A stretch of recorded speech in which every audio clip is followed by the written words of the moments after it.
ഒരിക്കൽ പ്രകാശനം ലഭിച്ചിട്ട് അതെന്നെ പറ്റിയ അതായത് ഞാൻ അനുഭവത്തിൽ വന്ന ഒരിക്കൽ എനിക്ക് പ്രകാശനം കിട്ടി. യേശുക്രിസ്തുവിനെ എൻ്റെ ഉള്ളത്തിൽ ഞാൻ പ്രതീക്ഷിച്ചവനാണ്, പരിശുദ്ധാത്മാവിനെ ലഭിച്ചിട്ട് സ്വർഗീയ ദാനം ആസ്വദിക്കുകയും, അപ്പോൾ എന്താണ് ഈ പരിശുദ്ധാത്മാവിലെ സ്വർഗീയ സന്തോഷം ഞാൻ അനുഭവിക്കുകയും പരിശുദ്ധാത്മാവിനെ പ്രാപിക്കുകയും ദൈവത്തിൻ്റെ നല്ല വചനവും വരുവാനുള്ള ലോകത്തിൻ്റെ ശക്തിയും ആസ്വദിക്കുകയും ചെയ്തവൻ.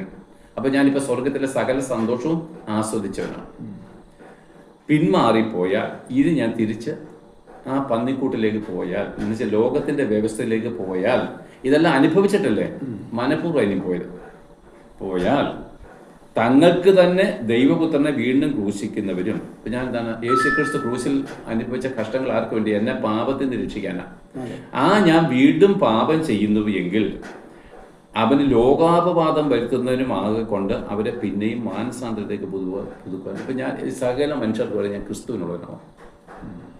ഇവിടെയുള്ളവർ അങ്ങനെ അംഗീകരിക്കുന്നില്ല. പിശാചി ബാധിച്ചവർ പറഞ്ഞാൽ ഇവൻ യേശുക്രിസ്തുവിനുള്ളത്. എന്നോട് പലവട്ടം പറഞ്ഞിട്ടുണ്ട്, നീ ക്രിസ്തുവിനുള്ളവനാണ്. അപ്പം ലോകം അംഗീകരിച്ചൊരു കാര്യം, ഞാൻ ക്രിസ്തുവിൻ്റെ സാക്ഷിയാണ്. ക്രിസ്തുവിൻ്റെ സാക്ഷി ചൊവ്വായിട്ട് നടക്കണ്ടേ? ഞാൻ നാളെ പോയി ഒരു അമ്പലത്തിൽ പോയി കുമ്പിടുകയോ കള്ള് കുടിച്ച് ഓടയെക്കൂടെ നടക്കുകയോ ഞാൻ ദുർനടപ്പുകാരനായിട്ട് ഇവിടുന്ന് വഴി പോയി കഴിഞ്ഞാൽ ഞാൻ പരസ്യമായിട്ട് പറഞ്ഞതാണ് എൻ്റെ കർത്താവ് ആരാ? യേശു ക്രിസ്തു. എൻ്റെ കർത്താവ് കള്ളുകുടിയനും ദുർനടപ്പുകാരനും വിഗ്രഹസേവക്കാരനുമാണെന്നാണ് ഞാൻ തെളിയിക്കുന്നത്. കാരണം എൻ്റെ കർത്താവ്, അല്ലെങ്കിൽ ഞാൻ അവൻ്റെ ദാസനാണെങ്കിൽ ദാസൻ ചെയ്യുന്ന ഓരോ പ്രവൃത്തികളും യജമാനന്റെ ഇഷ്ടപ്രകാരമല്ലേ? അപ്പം ഞാനിങ്ങനെ ദുർനടപ്പ് ആചരിച്ചു കഴിഞ്ഞാൽ എൻ്റെ കർത്താവിനെ ലോകം ദുഷിക്കുക. പണ്ട് ചെയ്തപ്പോൾ കുഴപ്പമില്ല.